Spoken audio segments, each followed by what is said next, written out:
Hello, I'm Russell Ferrante, pianist with Yellowjackets. Today I'd like to share with you an idea for creating chords by, or creating harmony by stacking chords.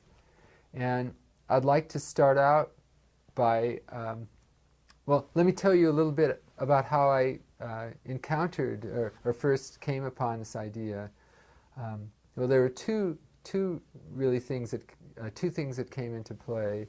I was doing a project with Bobby McFerrin, and we were co-writing some music, and he presented me some songs that were almost like children's songs with very simple harmony, kind of 1 to 4 to 5, more folk-like harmony. And I was looking for a way of just getting a little more interesting harmonic sound out of that. And that in combination with working with synth patches that were tuned, the notes were a fifth apart, so you would play a chord and it would play those notes that you played, but also sound those notes a perfect fifth above the notes that you played. And I thought, wow, that could be something worth exploring, and let me see if I could organize that and understand it and use it.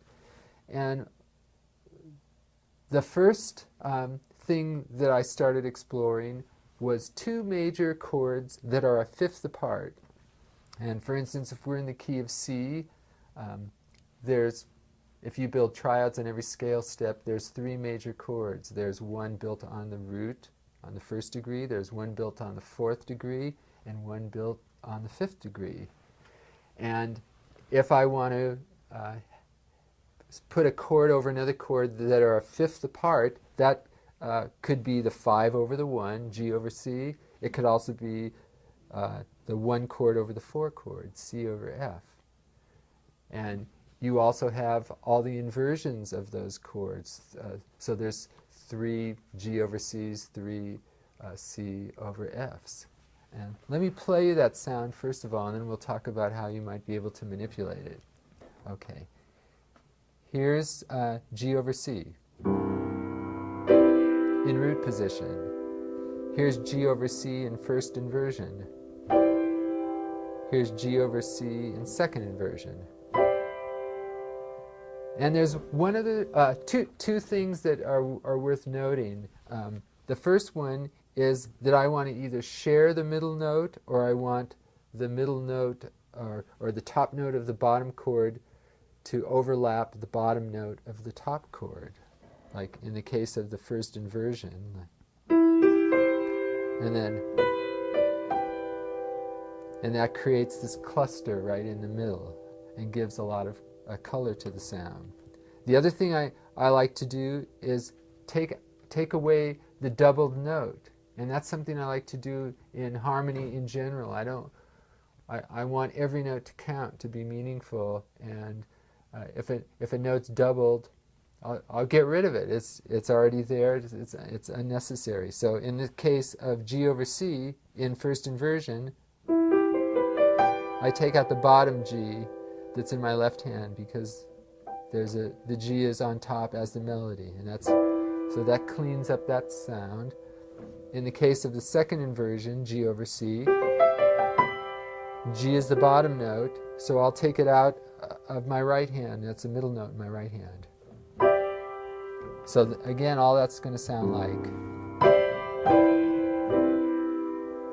I'm going to do the identical thing with C over F.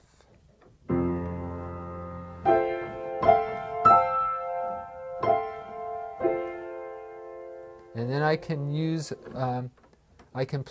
go between all of the chords, maybe alternate G over C and C over F. Let me do that, and I'll just go down, alternating between those two chords. G over C, C over F, G over C, C over F, G over C, C over F,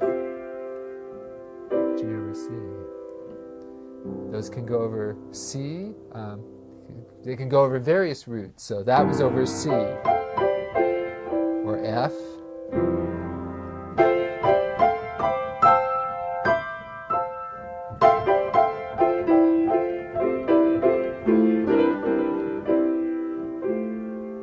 or maybe over A.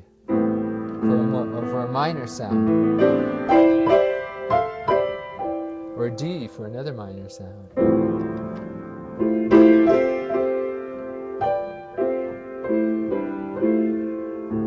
or G for a suspended sound, a dominant suspended sound.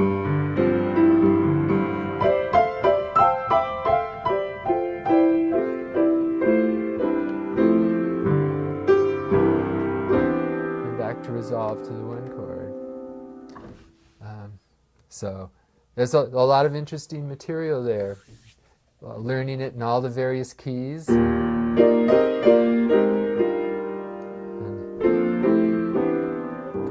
To see.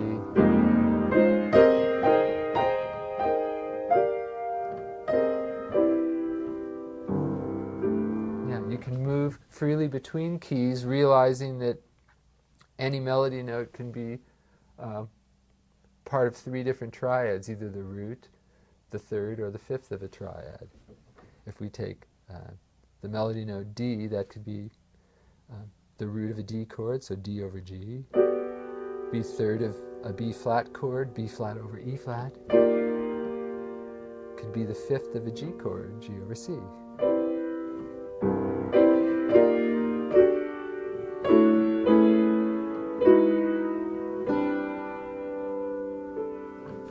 So I think you see there's a lot of possibilities using these polychords, and right now I'm restricting myself to two major chords that are a fifth apart.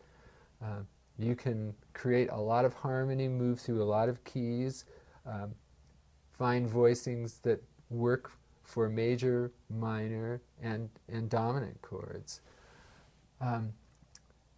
Now you can go beyond major chords that are a fifth apart. You can use combinations of minor chords, combinations of diminished chords, combination of augmented chords.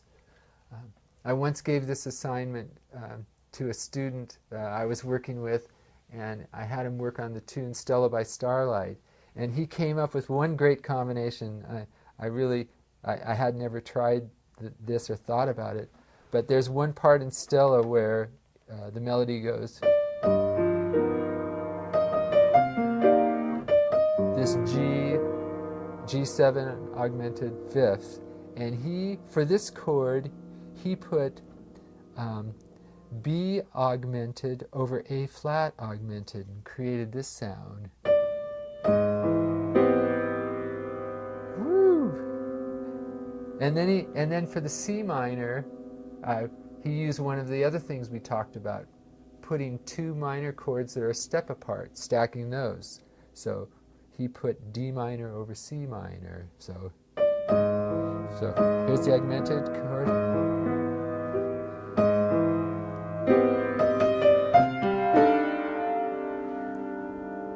I thought that was really a beautiful sequence and a great illustration of how you could use those polychords, to create really interesting sounds in the context of a standard or conventional chord changes. I'd like you, to explore this sound and then try out different combinations.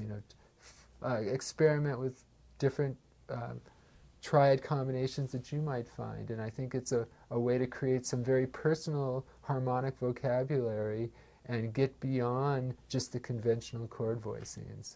So have fun with that. Yeah.